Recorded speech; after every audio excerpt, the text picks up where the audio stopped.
সমস্ত বন্ধুরা বাজি টু বাজি গেম প্লে করতে ভালোবাসেন সেই সমস্ত বন্ধুরা রবিবারের দিন 1 নম্বর বাজিতে প্লে করবেন নাম্বার 1, নাম্বার 2, নাম্বার 6, নাম্বার 7 এবং বন্ধুরা 2 নম্বর বাজিতে প্লে করবেন নাম্বার 1, নাম্বার 5, নাম্বার 6, নাম্বার 0। আপনি যদি এখনও পর্যন্ত আমাদের চ্যানেলটিকে সাবস্ক্রাইব না করে থাকেন তাহলে অতি অবশ্যই চ্যানেলটিকে সাবস্ক্রাইব করে আমাদের সাথেই থাকবেন।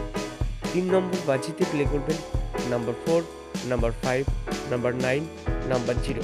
3 নম্বর বাজিতে এই 4টি সংখ্যা প্লে করবেন এবং 4 নম্বর বাজিতে প্লে করবেন নাম্বার 3, নাম্বার 4, নাম্বার 8, নাম্বার 9। আমাদের দেওয়া এই বাজি টু বাজি গেমটি নিয়ে যে সমস্ত বন্ধুরা প্লে করবেন সে সমস্ত বন্ধুদেরকে বলা হচ্ছে এই বাজি টু বাজি গেমটি ওয়ান টাইম পাস হলেই এই বাজি টু বাজি গেমটি নিয়ে খেলা কিন্তু বন্ধুরা বন্ধ করে দেবেন। 1 থেকে 4 বাজির যে মহা ধামাকাদার 4 সংখ্যার রোলিং গেম রাখা হয়েছে রবিবারের দিনে তা হলো নাম্বার 0, নাম্বার 7, নাম্বার 1, নাম্বার 4। 1 থেকে 4 বাজি অবধি রোলিং করবেন, 100% পেমেন্ট পাবেন।